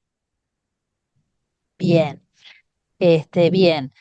Eh, y es algo que se ha producido de forma inevitable, porque esa es la otra cuestión de la ley de la dialéctica. La ley de la dialéctica es, y el desarrollo de esta forma es inevitable, ¿no? O sea, no se puede hacer nada para evitar que ocurra esto. Ocurre de manera, digamos, inevitable. Por más que se busque frenar esto, no es posible. Eh, Y bueno, justamente habla de cómo esa sociedad burguesa se levanta de las ruinas de la sociedad feudal, pero que no abolió los antagonismos de clases, sino que sustituyó las nuevas clases con las antiguas, ¿no? Las nuevas condiciones, con nuevas condiciones de opresión y nuevas formas de lucha. O sea, se produce ese enfrentamiento entre clases, que era nobleza, burguesía, ¿no?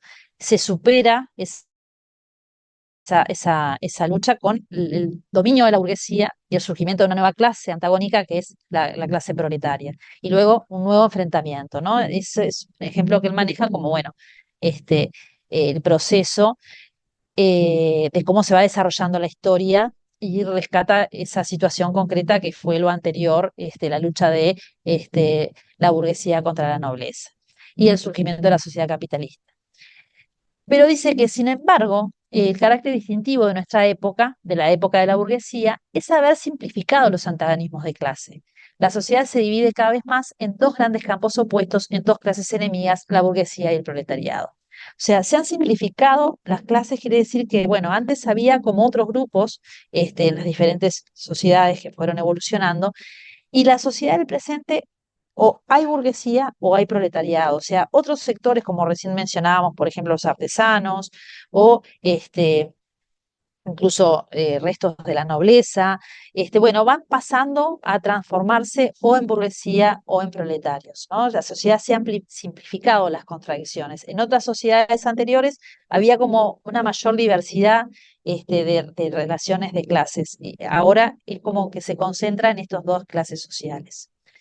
Y bueno, aparece una idea que es bien importante en aquí, en este primer capítulo, que es el concepto que tiene de Estado, el concepto que tienen de Estado Marx y Engels.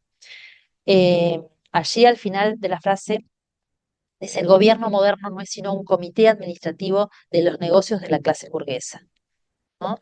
O sea, habla de cómo la burguesía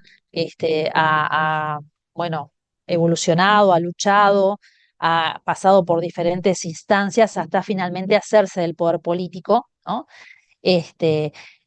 Y cómo se apoderó de ese poder político y excluyó otras clases. Entonces hace esta afirmación, ¿no? Que lleva bueno, un concepto de Estado en el cual el Estado está identificado con los intereses de una clase social, ¿no? Con los intereses de la burguesía, como en el pasado, por ejemplo, el Estado había estado identificado con los intereses de la nobleza, o en una sociedad esclavista con los intereses de los dueños de una sociedad, de los esclavos, ¿no? Y este concepto es un concepto que ellos introducen que también es novedoso, porque es ver al Estado como una expresión de una clase social, la expresión de la dominación de una clase social, que defiende los intereses de esa clase social. ¿Y en qué sentido es diferente a los autores que hemos visto hasta ahora?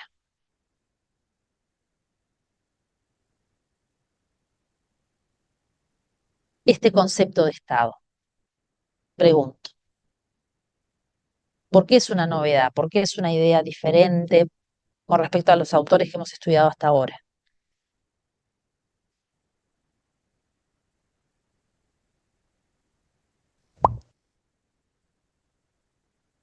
Marcelo.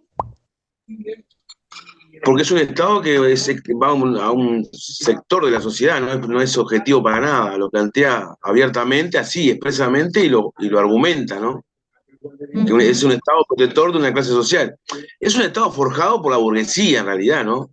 Con fundamentos religiosos, inclusive, la protestante, y la económica, y aparece todo el relato de bueno, muchas cosas más, ¿no? Es un Estado Sí, de clase burguesa. sí, es burgués. No te olvides que la burguesía es cierto que en algunos países empezó siendo protestante, pero también en los países católicos va a ser una burguesía católica, no únicamente va a ser la burguesía protestante, pero lo cierto sí está muy bien, o sea que se identifica con los intereses de una clase social, ¿no? Y eso, ¿por qué es novedoso con respecto a lo que veíamos antes? A ver, Silvia. Debe ser porque con los otros autores el Estado en sí estaba representado por una figura de una persona, ya sea de la monarquía, bueno, el Leviatán en la parte de Locke y eso, pero acá es como para todo un colectivo, o sea, el Estado está como identificado con el colectivo de personas, no solo con una figura. Pero incluso nace Leviatán. Ese Leviatán, que es cierto, podía ser uno, podía ser varios, era una persona, podía ser una persona, un individuo o varios individuos, una asamblea, pero había algo que los diferenciaba. O sea, hemos visto distintos tipos de Estado, ¿no? Estado parlamentario, una monarquía parlamentaria en el caso de Locke, un gobierno en el cual el gobierno es un administrador, pero el pueblo es el que tiene el poder fundamental, que es en el caso de Rousseau, ¿verdad? De soberanía. A ver, Verónica, ¿en qué estaría la diferencia? ¿Me escuchan ahí? ¿Sí? Buenas noches. No, en realidad yo iba a hablar un poco de lo que decía Marcelo. Me parece que eso que acá está un estado que representa una parte de la sociedad, digamos, que es la burguesía, y no está como amparando al resto, al resto de la clase obrera, ¿no? Y no está amparando los derechos sociales, o sea, los derechos que tiene el resto de la sociedad, ¿no? Sino que Bueno, se está quedando únicamente con la parte de la burguesía y amparando a ese rango de la sociedad, más o menos está muy como por bien, ahí. pero ojo con el concepto de derechos sociales, Sí, que porque los derechos todavía por ahí no sociales estaba, que claro. hablamos, ¿no? Pero esta cuestión de que el Estado gobierna para un grupo social Para un grupo y social no para solo, toda la sociedad, claro. ¿no? O sea, como que el Estado está en función de un grupo de la sociedad y no de todos, no del Eso es pueblo, lo no que del bien común. diferencia a lo que veníamos Claro, viendo. todos los otros autores hablaban del bien común, hasta Hobbes, ¿verdad? Hobbes hablaba del bien común, hablaba del absolutismo, pero hablaba del bien común. El Estado buscaba el bien común.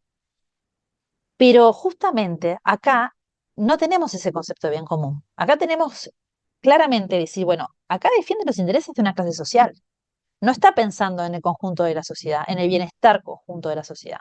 Está gobernando según los intereses de un grupo social que es la burguesía y legislando de acuerdo a sus intereses, ¿no? Este, y bueno, y uno de los conceptos es ese, y el otro concepto que también está involucrado con esto, pero a ver si me lo dicen, acá encontramos un concepto diferencial, ¿no? Con respecto a los demás autores, en el sentido de que el Estado defiende una clase social y no al conjunto de la sociedad. Y a ver, ¿qué otra idea pueden encontrar? Daniela. No, era con respecto a la pregunta anterior, que esto que decía que inclusive hasta Maquiavelo que decía que, pero era todo para defender el pueblo, todo el pueblo. Exacto, Eso es exacto, lo que muy bien.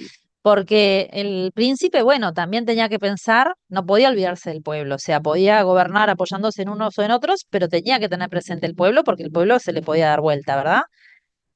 Pero justamente, dejando de lado a Maquiavelo y pensando en los otros autores, nosotros vimos que el Estado para ellos había surgido ¿de qué manera? ¿Cuál fue el origen del Estado? Tanto para Hobbes como para Locke como para Rousseau. O sea, en su teoría, cuando ellos plantean el origen del Estado, mayormente, no únicamente, pero mayormente, cómo surgió el Estado para cada uno de ellos. ¿Mm? A ver, Guille Sol, que no ha hablado, que no sé quién es.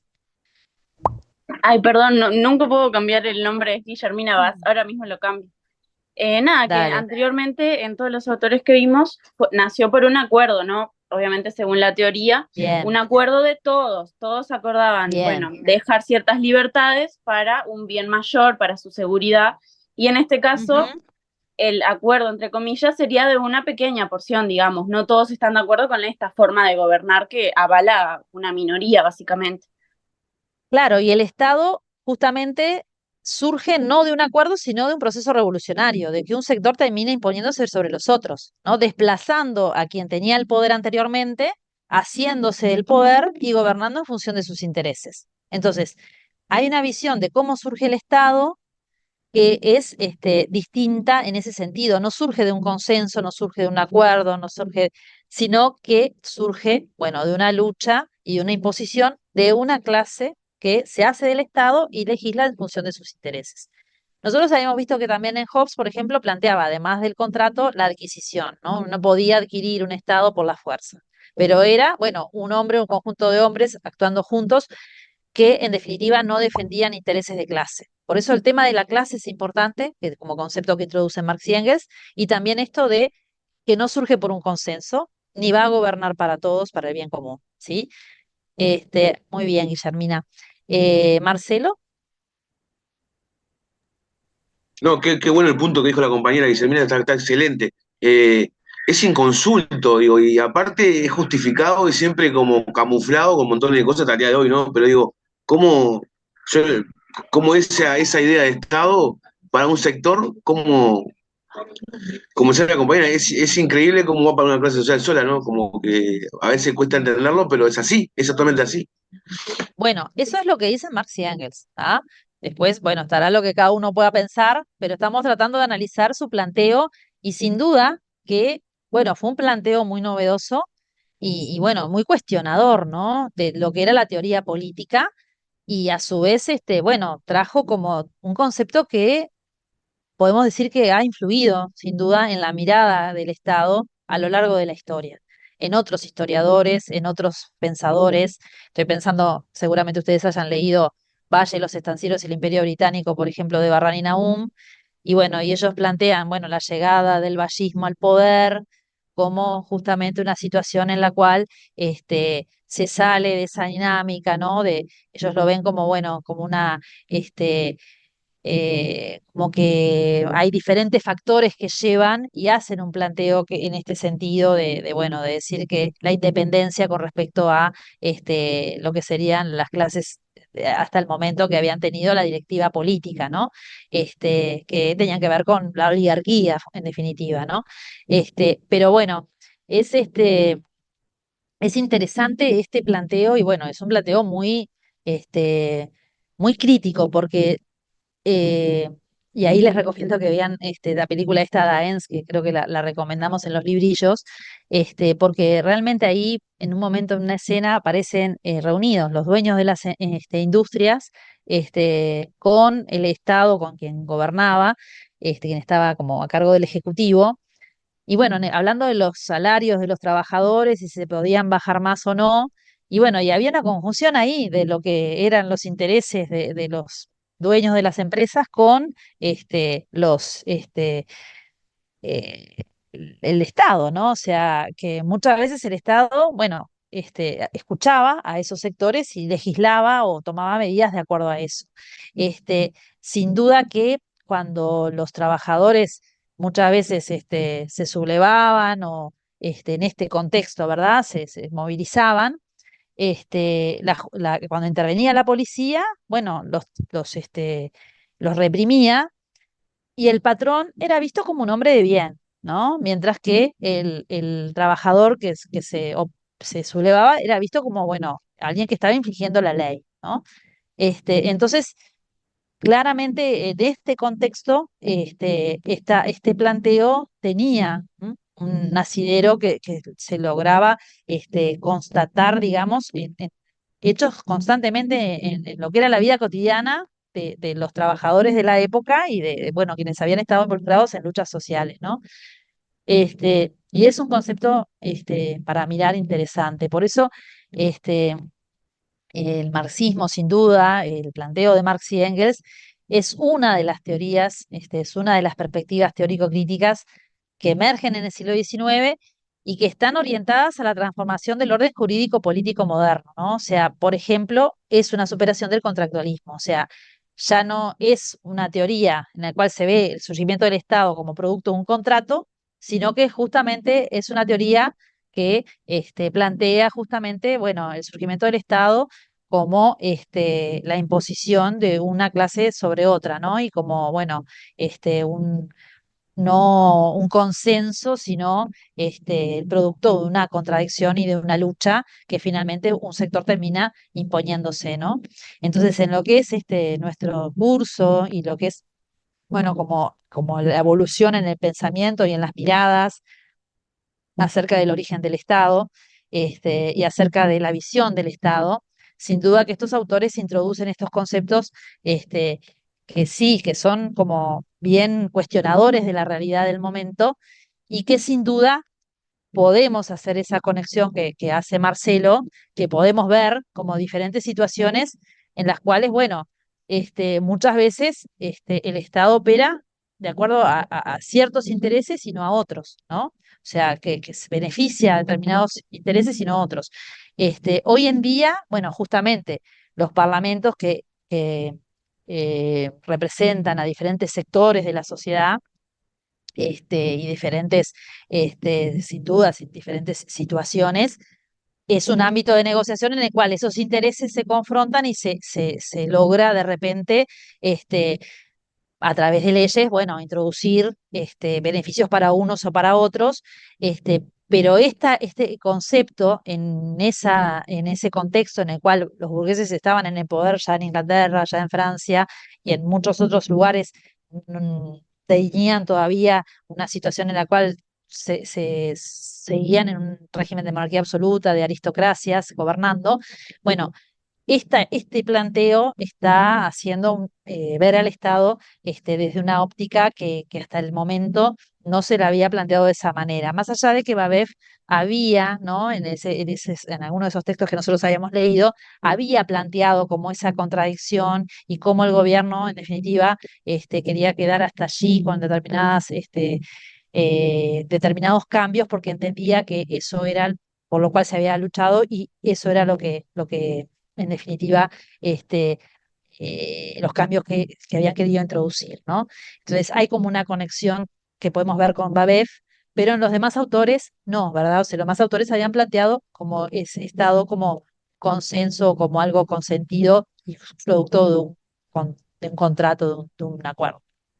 Entonces, luego va a empezar a hablar tanto de la burguesía como del proletariado, ¿no? Y bueno, y de la burguesía, plantea que ha ejercido en la historia una acción esencialmente revolucionaria y empieza a hacer todo un raconto de por qué la burguesía fue revolucionaria. Y bueno, fue revolucionaria porque logró transformar, cambiar, derribar las relaciones feudales, ¿no? Este, porque también logró desenmascarar relaciones, bueno, bajo una apariencia de caballerosidad o como, digamos, diferentes vínculos, quedaron en evidencia, las relaciones más, basadas en el cálculo, ¿no? Este, y bueno, y a su vez también dejaron en evidencia la explotación, ¿no? Entonces, si bien en un inicio comienza reivindicando el papel revolucionario de la burguesía, porque bueno, desarrolló las fuerzas productivas, porque desarrolló las comunicaciones, porque llevó a la industria a diferentes lugares, porque llevó también la civilización a lugares atrasados, y ahí vemos cómo también Marx y Engels tienen una visión muy europeísta del mundo y muy de identificar lo europeo con la civilización.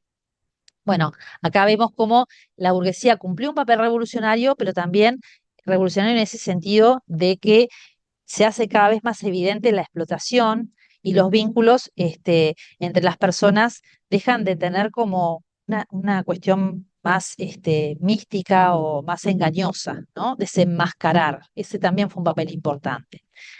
Pero también pone en evidencia algo paradójico que está ocurriendo y que es las crisis cada vez más frecuentes y cada vez más constantes, ¿no? Ellos van a hablar de crisis de sobreproducción, ¿sí? Crisis que muchas veces llevan a destruir parte de la producción, ¿sí? Y bueno, y esa es una de las, de los indicios de que se está en un tiempo de transformación o cercano a un tiempo de cambio, porque bueno, cada vez esas crisis son más frecuentes, y a su vez cada vez las condiciones de los trabajadores son peores. Hay crisis de sobreproducción y hay crisis de infraconsumo por parte de los trabajadores, y para ellos está cercano el tiempo de una revolución social, de la época de cambio. Y bueno, y ahí introduce como las armas, van a decir de que se sirvió la burguesía para derribar el feudalismo, se vuelven ahora contra ella, pero la burguesía no ha forjado solamente las armas que deben darle muerte, ha producido también los hombres que manejan esas armas, los obreros modernos, los proletarios. Entonces, poco siguiendo con esa evolución, bueno, ahora la burguesía también produjo los proletarios y los proletarios se van a enfrentar justamente a los burgueses y van a derribar esa sociedad.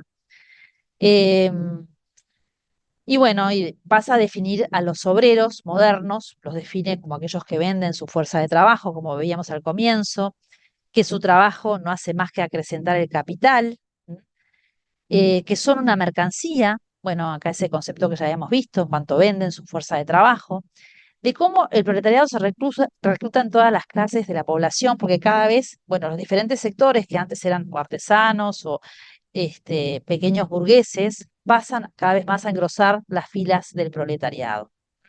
Y a su vez, esos obreros empiezan a organizarse, empiezan también a plantear cómo va pasando por diferentes momentos de organización en su lucha. Menciona a los ludistas, que son los que comienzan destruyendo las no, perdón, las máquinas, y luego cómo se van organizando, primero por sector, por ciudad, y va haciéndose cada vez más una mayor unidad. Y para ello van a contar también con lo que son los medios de transporte y las comunicaciones, que van a permitir organizar al proletariado como clase y también como partido político. Entonces, para ellos está como muy cercano lo que llaman la hora decisiva, que sería, bueno, justamente la disolución de la vieja sociedad. Eh, y van a hacer una afirmación bien importante, que es que de todas las clases que actualmente se encuentran enfrentadas con la burguesía, solo el proletariado es una clase verdaderamente revolucionaria. ¿Y por qué les parece que dirán eso? Porque, bueno, de la pequeña burguesía que también cuestiona porque se siente que está arruinada, que cada vez muchos de ellos van a pasar a ser proletarios porque, bueno, tienen que vender su fábrica y finalmente pasar a asalariados. ¿Por qué dice que solamente será el proletariado la verdadera clase revolucionaria? Bueno, no sé si hay alguien levantando la mano. Matías.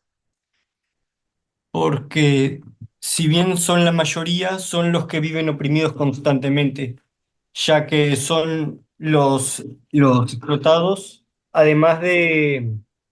cas- además de que cuando ellos asuman el poder, por así decir, ya que vivieron en carne propia todas las injusticias, toda la explotación, no sé la palabra ahora, sufrida, ellos no la replicarían a los siguientes, a los que, por así decir, supongamos, yo tomo el poder como un proletario y justamente como yo sé en carne propia lo mucho que se sufre a los que estén abajo mío, no se los voy a hacer.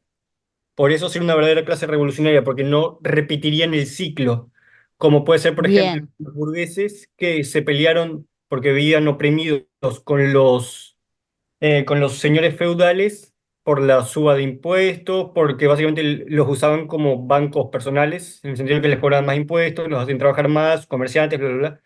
Pero cuando ellos tuvieron la oportunidad de hacerlo, se olvidaron y repitieron todos los mismos errores que cometieron los señores feudales con ellos. Ujú. ¿Y qué harán entonces los proletarios? O sea, no van a repetir la explotación, no van a repetir justamente pasar a estar en el gobierno y justamente legislar en su beneficio, según sus intereses. ¿Mm? Van a ser revolucionarios por eso. ¿Qué más también? Está bien lo que decís, Matías, y estoy de acuerdo y vamos en esa línea. ¿Qué más? ¿Por qué más van a ser los verdaderamente revolucionarios?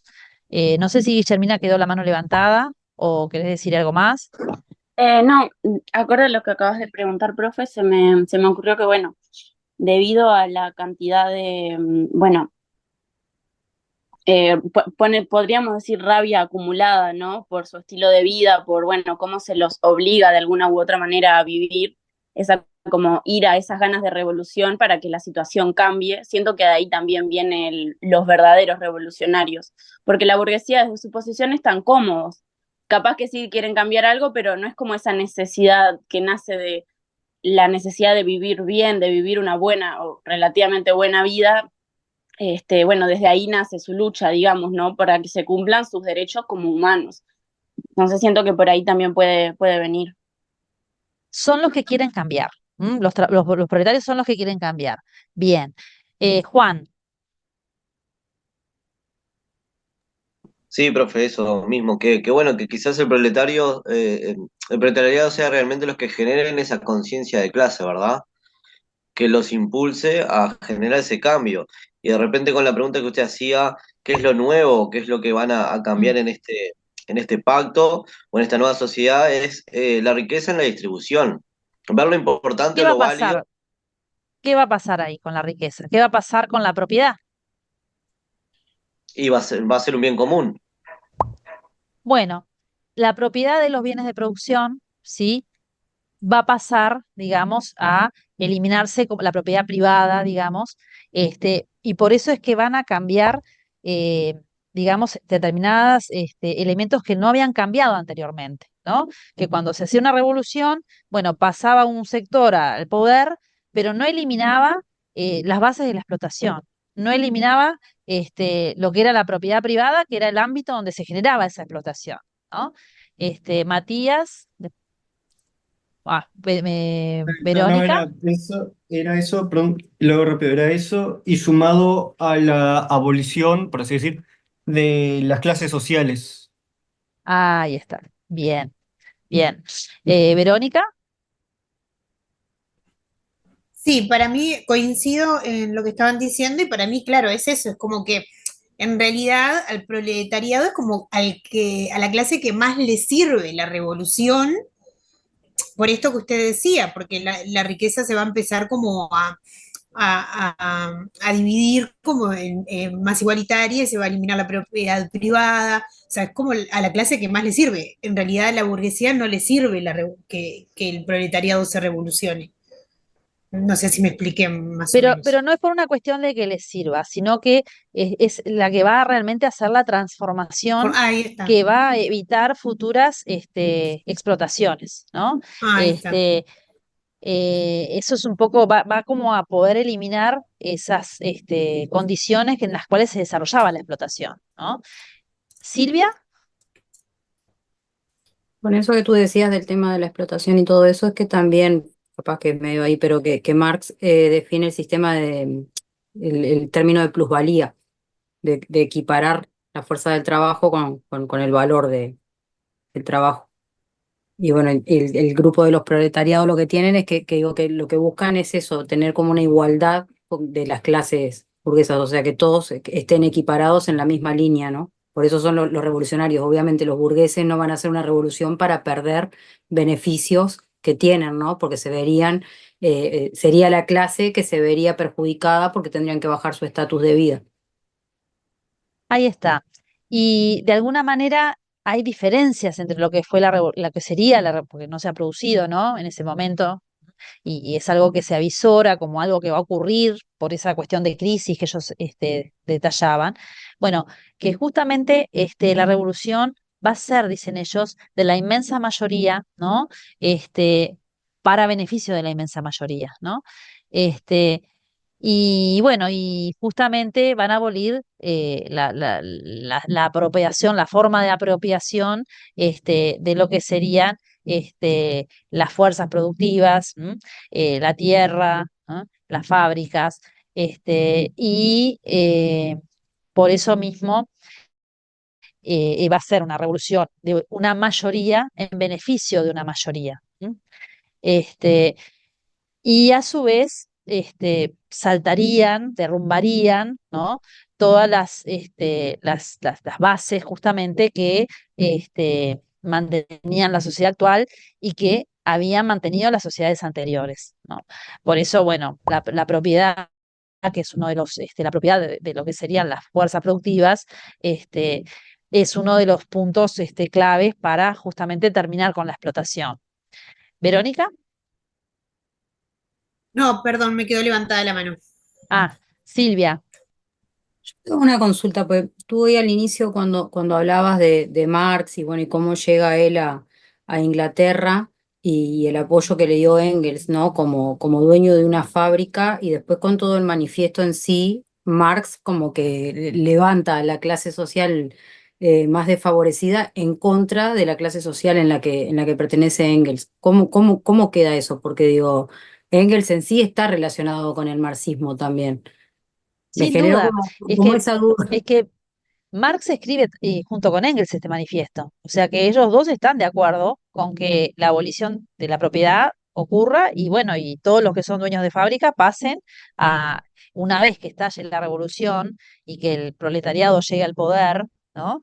Bueno, la idea es justamente que la propiedad pase a manos del Estado y que se trabaje de forma colectiva y que se elimine lo que es la propiedad privada de esas fábricas, de ese subsuelo, de esa tierra, y sí, perdería su propiedad, pero es como justamente ese sector social que está dispuesto, bueno, digamos, a renunciar a lo que serían sus propios derechos económicos, en beneficio de lo que entiende que es una causa, bueno, que es en beneficio de esa mayoría, ¿no?